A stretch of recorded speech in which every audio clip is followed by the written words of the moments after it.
नमस्ते, मैं हूं संजय दीक्षित और आप देख रहे हैं दी जयपुर डायलॉग्स।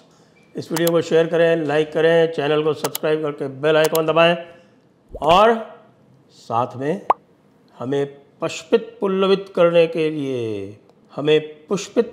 करने के लिए आर्थिक सहायता भी करते रहें। बात करते हैं अबू आज़मी की। अबू आज़मी ने कल महाराष्ट्र विधानसभा में क्या कहा? महाराष्ट्र विधानसभा में अबू आज़मी ने कहा कि उनका मज़हब उन्हें सिखाता है कि अल्लाह के आगे किसी के सामने मत झुको, अपनी माँ के सामने भी नहीं, इसलिए वो वंदे मातरम नहीं गा सकते। वंदे मातरम हमारा राष्ट्रीय गीत है। जी हाँ, राष्ट्रगान है जनगण मन, और जो राष्ट्रीय गीत है वो है वंदे मातरम। आप देखते होंगे कि जब भी पार्लियामेंट में, संसद में, लोकसभा या राज्यसभा का कोई भी सत्र आरंभ होता है तो वह जनगण मन के साथ आरंभ होता है और वंदे मातरम के साथ अंत होता है। आरंभ में जनगण मन की धुन बजाई जाती है और अंत में वंदे मातरम की धुन बजाई जाती है। आपको ये भी याद दिला दें कि वंदे मातरम भारतीय राष्ट्र की जो हमारा स्वाधीनता संग्राम था, उस स्वाधीनता संग्राम का मुख्य गीत था और स्वाधीनता संग्राम का कोई भी पन्ना वंदे मातरम के बिना अधूरा है। कांग्रेस के हर सत्र में ये वंदे मातरम गाया जाता था, लेकिन यह आपको ये भी जानकारी होनी चाहिए कि ये विवाद कहाँ से आरंभ होता है।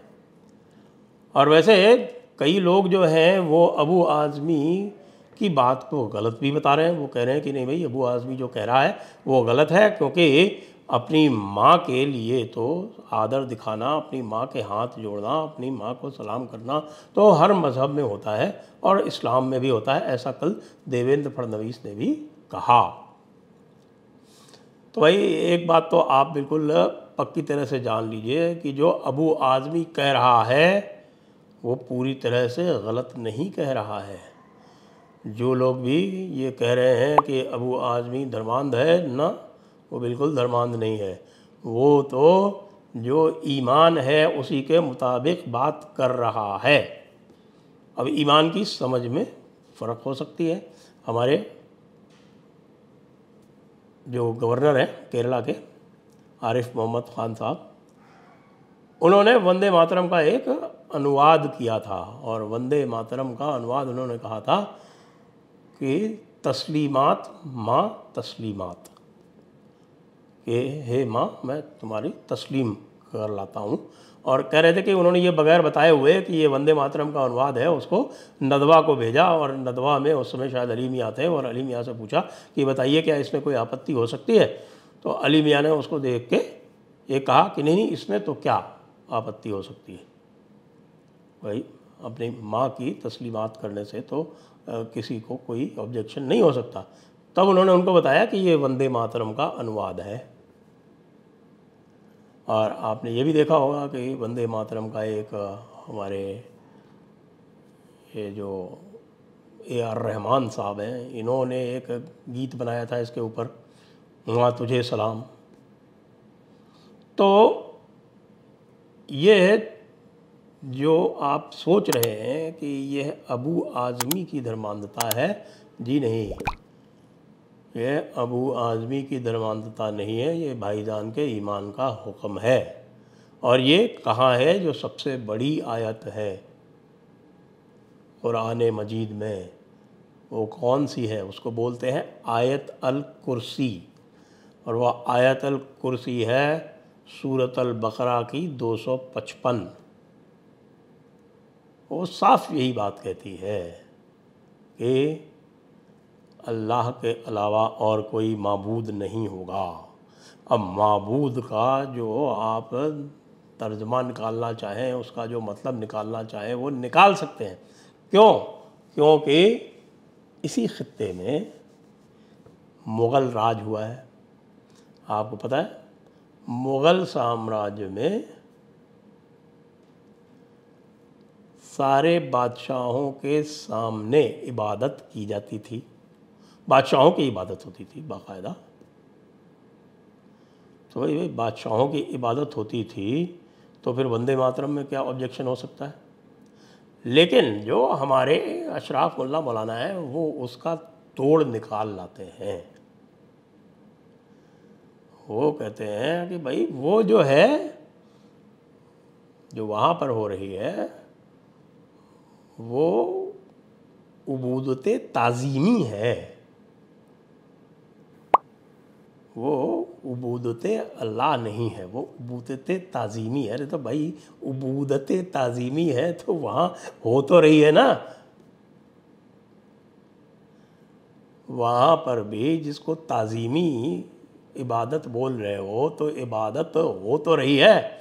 लेकिन नहीं, अगर आप इसका बिल्कुल सख्त तर्जुमा करें जो अहले हदीस वाले करते हैं या जो हमारे वहाबी करते हैं तो उसके मुताबिक ये बिल्कुल गलत है। लेकिन अबू आज़मी से ये भी पूछना चाहना चाहिए कि क्या अबू आज़मी जो है वो मज़ारों पर जाते हैं और क्या वहाँ मज़ारों पर जाके सिजदा करते हैं। तो अगर वो मज़ारों पर सिजदा करते हैं तो ये जो वंदे मातरम के बारे में जो भी कह रहे हैं वो निरा ढकोसला है। लेकिन अगर वो जाके वंदे मातरम के मामले में जाके वहाँ पर मज़ारों पर भी सजदा नहीं करते हैं तो उनकी बात जो है वो सही मानी जाएगी। लेकिन ये भी जानना आवश्यक है कि ये आरंभ कहाँ से होता है। ये मैं आपको बताता हूँ, ये आरंभ झगड़ा कहाँ से शुरू होता है। और यह भी बताना चाहता हूँ कि तुष्टीकरण के परिणाम क्या होते हैं। यदि जिसको आप तुष्टीकरण कह रहे हैं, वो तुष्टीकरण ये होता है, तुष्टीकरण की भी परिभाषा है। एक तो होता है संतुष्टीकरण, एक होता है तुष्टीकरण। तो संतुष्ट तो व्यक्ति तब होता है जब उसकी कोई मांग हो, उसकी कोई जो जायज़ मांग होती है, उसकी कोई जायज़ मांग हो, उस जायज़ मांग को आप पूरा कर दें तो वो संतुष्ट हो जाता है। तुष्टीकरण ये होता है कि आप अपने आप यह कल्पना करते हैं कि भाई ये जो सोच रहा है उसको पूरा कर दो, उसको पूरा करने से उसका तुष्टीकरण हो जाएगा, वो खुश हो जाएगा। ऐसे ऐसे काम कर दो जो वो भले ही मांग ना रहा हो लेकिन आपको लग रहा है कि साहब वो हम कर देंगे तो बहुत अच्छा हो जाएगा। अब यह काम हुआ, मैं आपको बताऊं कब ये हुआ, 1923 में कांग्रेस के सेशन में काकीनाडा में। क्या हुआ, आपको ध्यान होगा कि 1920 में जो तथाकथित खिलाफत कमेटी का नॉन कोऑपरेशन मूवमेंट हुआ था उसको कांग्रेस द्वारा समर्थन दे दिया गया था।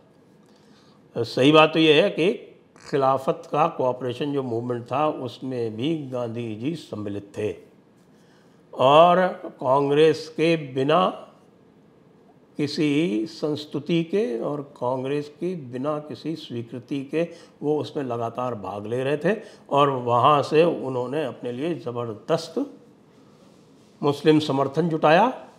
कांग्रेस के सदस्यों की संख्या अचानक बढ़कर 1,30,000 हुआ करती थी, वो अचानक बढ़ के 20 लाख हो गई। इसलिए जब वह सितंबर 2020 में कलकत्ता में जब सत्र हुआ कांग्रेस का तो उस समय गांधी जी को परास्त करने वाला कोई नहीं था। उन्होंने सफलतापूर्वक खिलाफत कमेटी के असहयोग आंदोलन के लिए कांग्रेस का समर्थन प्राप्त कर लिया। ये पुनः मैं आपको बताऊं, ऐसा मेरी पुस्तक में लिखा है, स्पष्ट लिखा है, अनब्रेकिंग इंडिया, जिसको हिंदी में भारत अखंडन के रूप में छापा गया है, कि ये जो नॉन कोऑपरेशन मूवमेंट था उसका आरंभ, असहयोग आंदोलन का आरंभ खिलाफत कमेटी ने किया था, न कि कांग्रेस ने। और कांग्रेस ने उसको बाद में ज्वाइन किया था। गांधी जी शुरू से थे उसके साथ में, इसीलिए कई बार ये कहा जाता है कि गांधी जी ने असहयोग आंदोलन आरंभ किया। जी, गांधी जी तो खिलाफत कमेटी के साथ में थे, कांग्रेस नहीं थी। कांग्रेस को एक तरह से ब्लैकमेल करके ज़बरदस्ती जोड़ा गया। ये आंदोलन चलता है और इसको कहा गया था, इसको यहाँ पर गांधी जी ने यह प्रॉमिस की थी कि 6 महीने में मैं यहाँ पर होम रूल ले आऊँगा। 6 महीने निकल गए, 6 महीने के बाद 1 साल निकल गए, उसके बाद मालाबार का नरसंहार हो गया, जिसको मुपल्ला नरसंहार बताया जाता है, लेकिन आजकल के जो इतिहासकार हैं उसको उन्होंने मुपल्ला क्रांति बता दिया है। उसकी जो असलियत है वो हम कई बार आपके सामने ला भी चुके।